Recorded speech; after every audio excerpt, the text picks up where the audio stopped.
Programa Outras Palavras, um oferecimento Sindiúte MG, Sindicato Único dos Trabalhadores em Educação de Minas Gerais.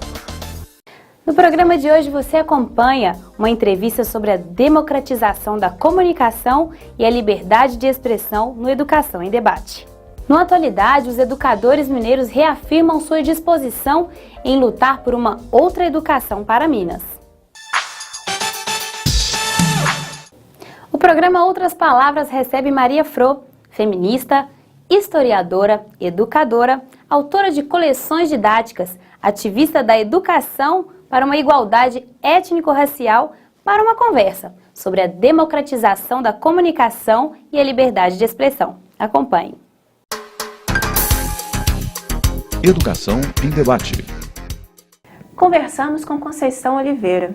Ela é blogueira do blog Maria Fro, historiadora, minha colega de profissão, e educadora. É um prazer recebê-la. Muito obrigada, é um prazer estar aqui. Vamos começar, Conceição, conversando sobre a importância da democratização dos meios de comunicação. Por que democratizar? Porque a comunicação no Brasil, ela está em mãos de pouquíssimas famílias, né? 6 a 10 famílias dominam toda a rádio, toda a TV, jornal, revista, portal de internet, comunicação via satélite, a cabo. Então, o que você tem? Você tem um controle também das verbas, né?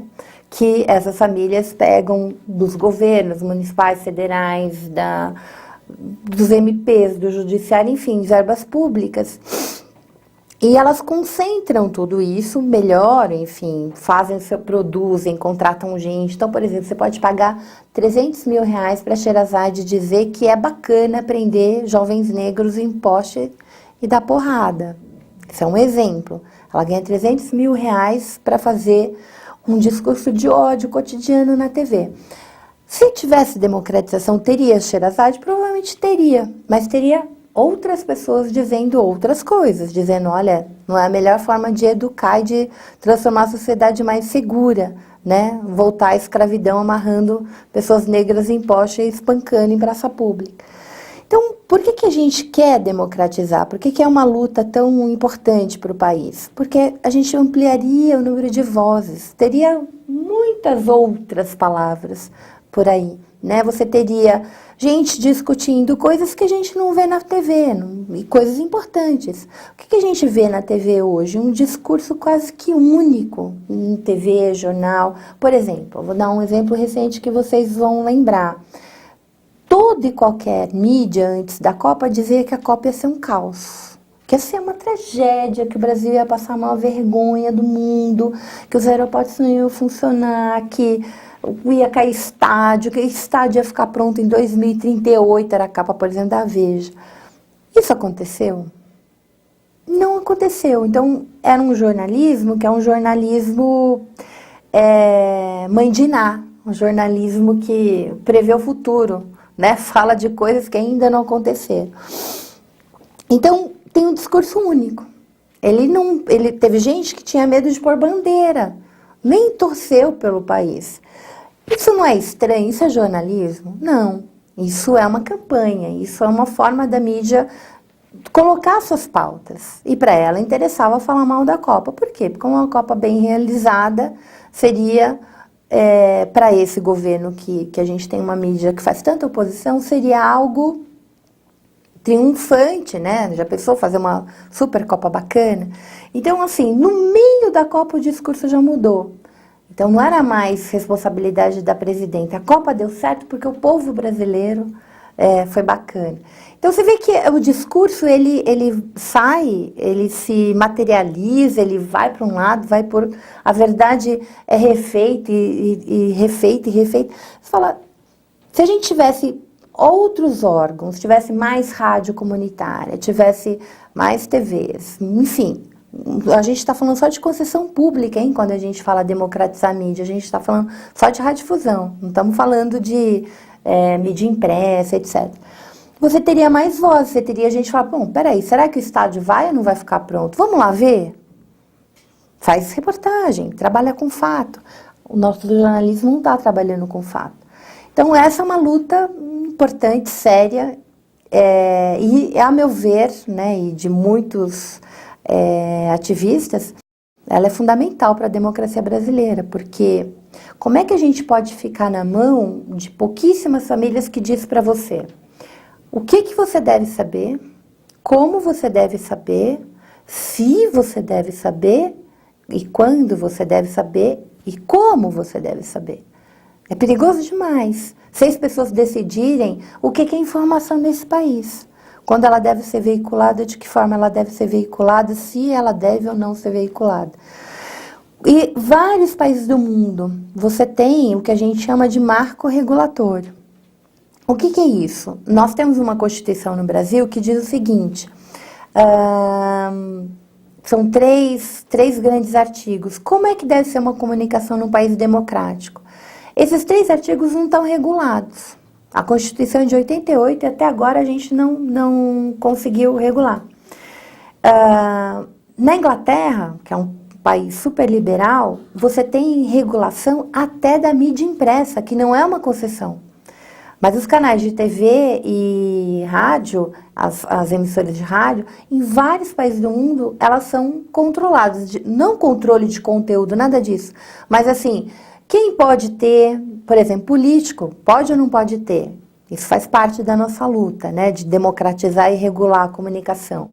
Político pode ter ou não? Quais as implicações de político ter ou não TV?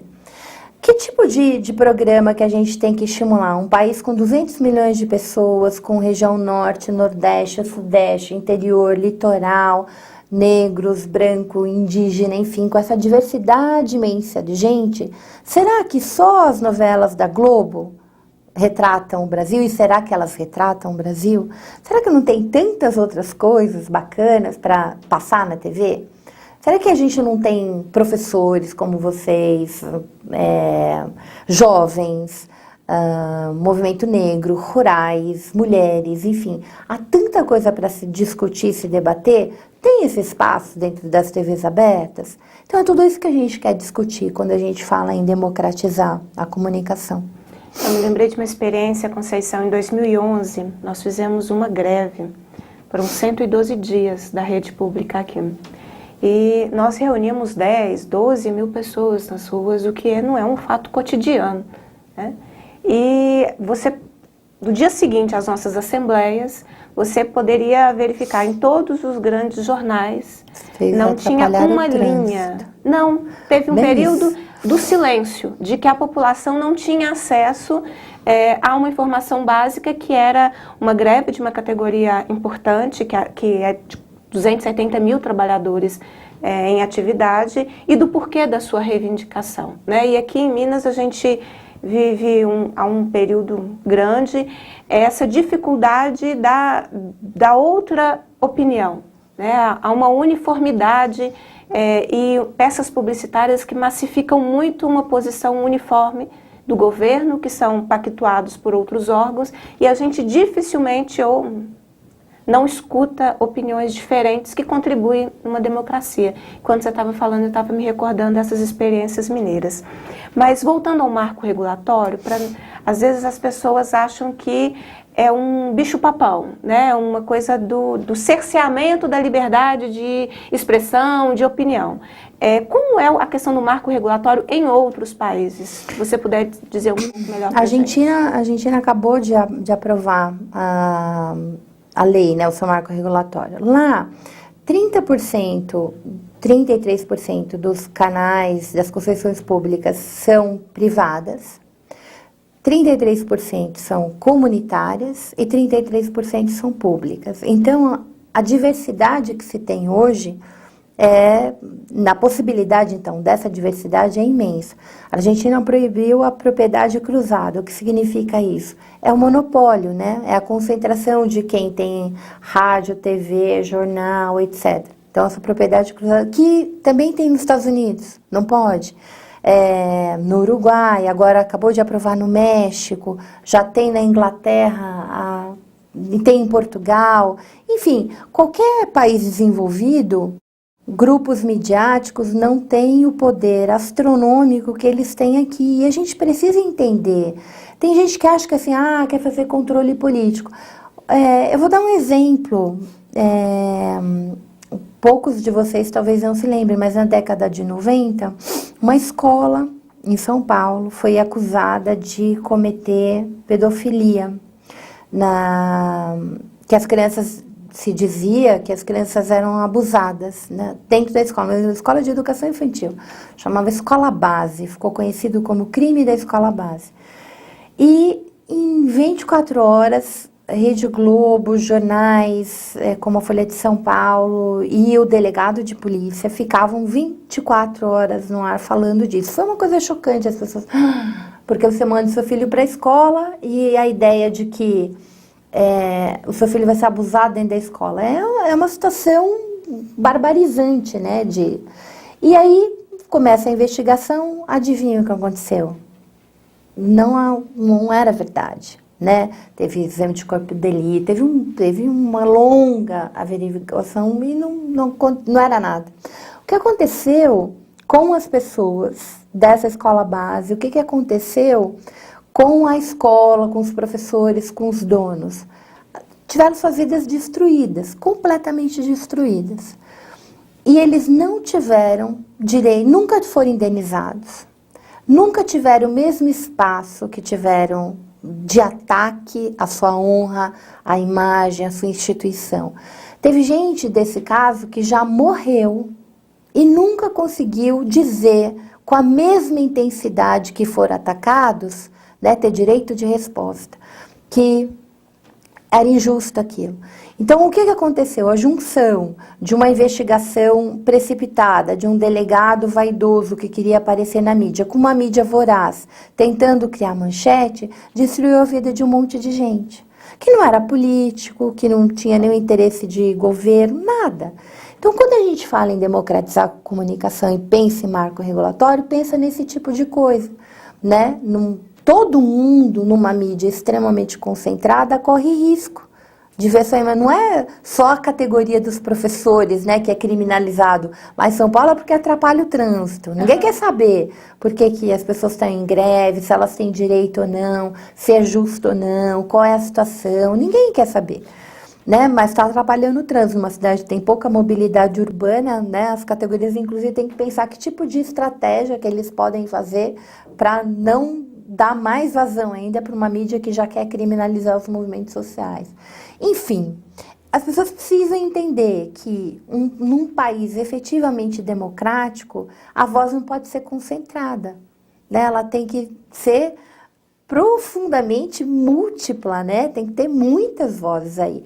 E, gente, nós temos muita coisa interessante nesse país, e aí quando você olha a TV aberta, muitas vezes ela é assustadora, parece que só acontece crime, né? Em determinados horários, assim, tem programas que são profundamente pobres, as pessoas não têm noção do que é uma boa TV. Há um tempo atrás, circulou na internet um documentário de uma, não me lembro se inglesa ou australiana, que ela mostrava os sustos que ela tinha quando ela via a TV brasileira. E aí, quando você vê por um olhar de um estrangeiro a TV brasileira, você se dá conta da barbárie que é. Ela mostrava sequências, assim, de exploração da mulher, de humilhação da mulher, da coisa da objetificação do corpo da mulher. Então, tudo quanto é programa de auditório, as mulheres seminuas, concurso de Miss Bunda e, sei lá, era uma coisa... Quando você olha e fala, nossa, que bizarro, que bizarro. Tinha programa de TV que nem eu conhecia, na hora do almoço, que você mostrava assim, pedaços de corpo, que era programa de crime, de homicídio e tal. Então, quando você olha aquilo, você fala, nossa, são 24 horas de programação aí, e o que tem aí de conteúdo, né? Vocês que são educadores, nós aqui que trabalhamos dentro da educação, o que tem de conteúdo formador? E a TV tem um papel importante nisso, pode ter um papel muito importante, se fizesse, né, um serviço de utilidade pública e cumprir a função social da informação, né? Que tem uma função social aí na informação. Conversa tá ótima. Então, faço o convite para que você continue conosco no próximo programa. Veja o que pensam os educadores mineiros. Profissão educador. Porque todos na escola fazem parte, todos da escola são educadores, cada um na sua área, mas todos têm a sua importância. Se um falhar, a educação fica falha. E então tem que haver um envolvimento de todos da escola para que haja uma melhoria na educação. E hoje é isso que nós lutamos muito por isso, por essa melhoria da educação. De Brasília, as notícias da CNTE. Momento CNTE. O ensino médio noturno tem o maior índice de reprovação e evasão. Para a CNTE, a solução está em qualificar a escola, mas o Conselho Nacional de Educação quer criar um incentivo para que os alunos mudem de turno. O CNE discute com a CNTE, a ANPED, o CONCED e o MEC um documento orientador para o projeto da educação básica noturna. A proposta do Conselho é instituir uma bolsa que permita ao estudante parar de trabalhar para ter acesso ao ensino regular diurno. A CNTE defende que, à noite, as escolas não devem funcionar parcialmente, sem infraestrutura para atender alunos trabalhadores que já chegam cansados da jornada diária. Para esses estudantes, não há condições básicas nem apoio pedagógico para frequentar as aulas sem desistir no meio do caminho. Assim, é preciso garantir qualidade, com uma matriz curricular integrada e mais flexível. Nós queremos que a escola do noturno esteja nas mesmas condições de uma escola diurna, com equipe pedagógica, com biblioteca, com laboratório, enfim, com todos esses equipamentos, né, estruturais importantes para o processo ensino e aprendizagem. E esse debate da educação noturna, ela vem a partir das diretrizes curriculares da educação do ensino médio, onde previa que 20% da matriz curricular poderia ser dada à distância. Podemos admitir que 20% desta matriz curricular seja flexibilizada, ou seja ofertada de modo não presencial. Mas o professor, para poder planejar, para poder organizar essas atividades, ele também precisa de uma condição diferenciada, além de 2/3 de hora de atividade, mais 20% para poder se dedicar nestes 20% de matriz curricular. Para a Confederação, uma solução está em oferecer aulas geminadas, dando mais condições para o professor diversificar a metodologia em sala de aula. No documento também eles não falam absolutamente nenhuma proposta para melhorar a educação básica noturna, nem nas condições dos profissionais de educação, muito menos na questão curricular. E nós entendemos que essa não é a melhor forma. Afinal de contas, nós temos mais de 50 milhões de brasileiros que não concluíram o ensino fundamental do nosso país, né? E frequentar a educação noturna e qualificar a educação noturna é uma forma de atrair que essas pessoas voltem para o banco da escola, voltem a estudar, a ter um certificado de conclusão do ensino fundamental, depois procura o ensino médio, depois vai para o ensino superior. Então, a gente precisa pensar nesses milhões de trabalhadores que não têm, que são semi-analfabetos e que não concluíram ainda o ensino fundamental. Os educadores mineiros reafirmam: uma outra educação para Minas é possível. Atualidade. A 7ª Conferência Estadual da Educação, realizada pelo Sindiúte-MG, teve participação expressiva dos educadores mineiros vindos de várias regiões do estado. Momento oportuno para ampliar o debate por uma outra educação para Minas e também para celebrar os 35 anos do Sindiúte, com a apresentação de mística coordenada pelo Levante Popular da Juventude.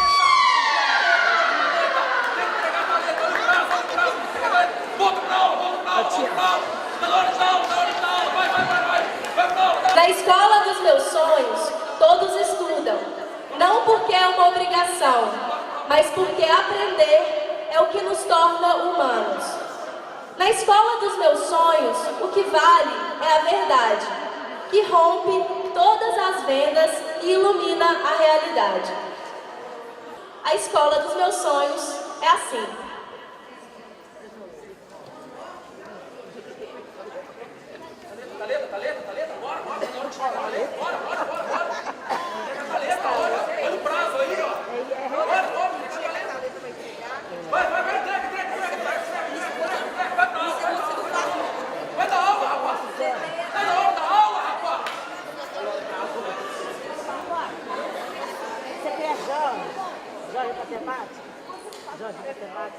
Vim de longe, vou mais longe. Quem tem fé vai me esperar, anotando numa conta, pra junto a gente cobrar. No dia que já vem vindo, que esse mundo vai virar.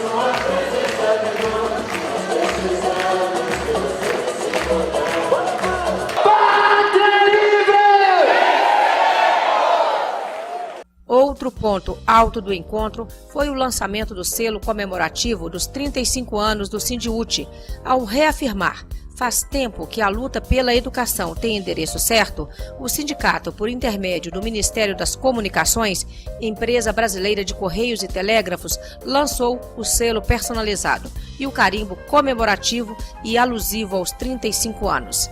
Houve a obliteração, ou seja, a aplicação do uso do carimbo pelo professor Luiz Soares Dulce, primeiro presidente da União dos Trabalhadores do Ensino UTE, pela professora Rosaura de Magalhães, a primeira mulher a presidir o Sindiúti, e pela coordenadora-geral do sindicato, Beatriz Cerqueira, que também recebeu a réplica do carimbo, que passa a compor o acervo do Centro de Documentação e Memória do Sindiúti MG. Em seguida, uma homenagem bastante calorosa à educadora Eliane Terezinha Guedes, pela primeira Conferência Estadual de Educação. Então, companheira Eliane, quero, em nome do Sindiúti Minas Gerais, agradecê-la pela ousadia na época, porque foi uma ousadia, e foi a sua ousadia que possibilitou que nós chegássemos até aqui. Então, receba a homenagem do Sindicato Único dos Trabalhadores em Educação, à sua ousadia. Naquele tempo, a gente falava, nosso slogan era a escola que temos e a escola que queremos. E hoje eu estou vendo aqui uma outra educação para Minas é possível. Momento também muito significativo foi o lançamento do livro comemorativo dos 35 anos, destacado por Beatriz Cerqueira como mais uma página histórica do Sindiúti. Na mesa, as presenças de 3 dos 10 coautores do livro: o professor de História da Rede Estadual Cássio Diniz, diretor do Sindiúti MG, o sociólogo Rudá Risse e o ex-diretor do Departamento de Comunicação do Sindiúti MG, Hércio Sena, coordenador do Departamento de Comunicação da PUC Minas. Nós temos que ressaltar o quanto é benéfico que a consciência de classe dos trabalhadores da educação estão evoluindo a cada vez mais desde 1979. E representa aqui, nessa conferência de educação, o desejo da categoria dos trabalhadores da educação e da classe trabalhadora em construir um projeto de educação que vise as transformações que todos nós desejamos. É que, na verdade, o tal tsunami, mudança política do Brasil, não é uma pessoa. É uma mudança profunda do país que começa a se expressar na política e que nós vimos isso, inclusive, nas manifestações de junho do ano passado, depois nós vimos nos rolezinhos. É um novo país. E justamente num país que vive mudanças tão importantes e profundas, é de suma importância ter o Sindiúti, ter estruturas sólidas que dão clareza na política, que tem compromisso histórico com os trabalhadores.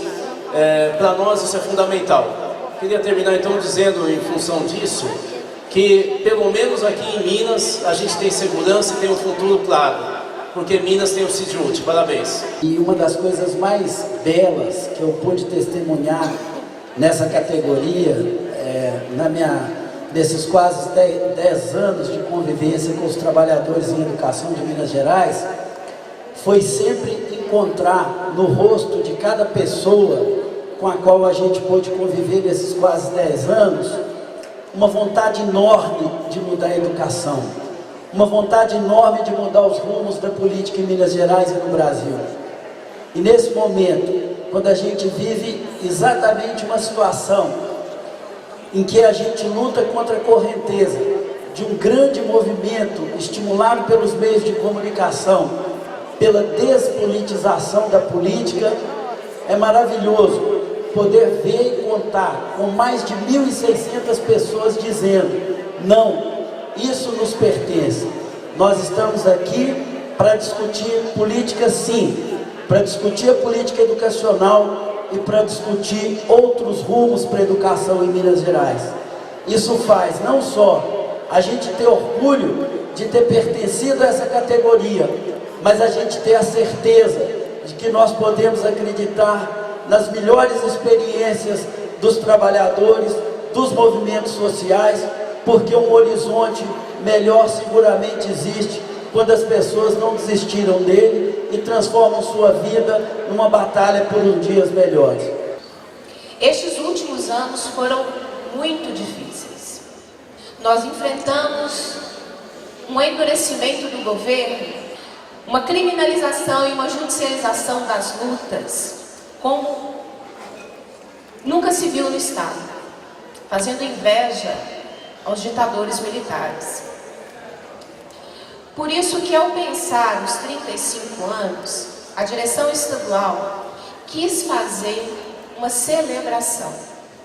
Porque se a gente não celebra o que a gente conseguiu construir, e a resistência é o modo de construir, a gente acha que não vale a pena lutar.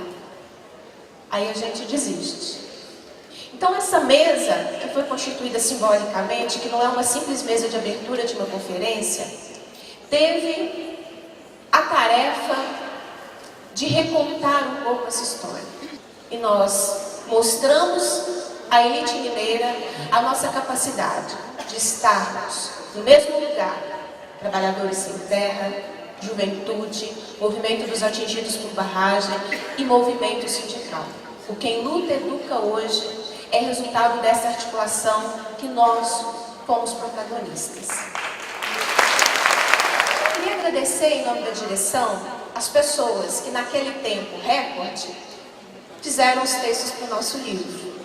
Agradecer o empenho, agradecer a disposição, e é o primeiro livro que o Sindiúti lança. Espero que seja o primeiro de muitos. Vamos continuar na rua, mas vamos ter clareza dos projetos que nós precisamos para Minas e para o nosso país. E realmente nós acreditamos que uma outra educação para Minas é possível. É por isso que nós continuamos aqui fazendo a resistência e fazendo toda a luta. Fique agora com o nosso quadro de humor. Olha só o salário do educador em Minas. Deixa eu dar uma olhada.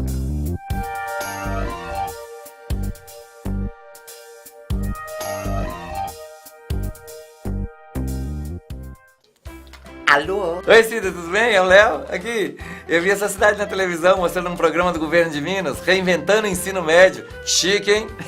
Mas a realidade as propagandas não mostram. Esse sexto horário tem deixado todo mundo nervoso. E falta reforço na merenda, falta transporte. E as salas de aula estão lotadas, parecendo lata de sardinha. Nossa, Cida, mas isso é muito grave. O pior você não sabe. É que o menino estuda, mas não vai ter diploma profissionalizante. Essa área de empregabilidade que eles estão inventando aí é só para inglês ver. Cida, eu fiquei sabendo que tá faltando 1 milhão de vagas no ensino médio e o governo ainda tá fechando o noturno. Isso é verdade? Sim, essa é a triste realidade das escolas estaduais por aqui. Não deixe que a educação em Minas se transforme em uma piada de mau gosto.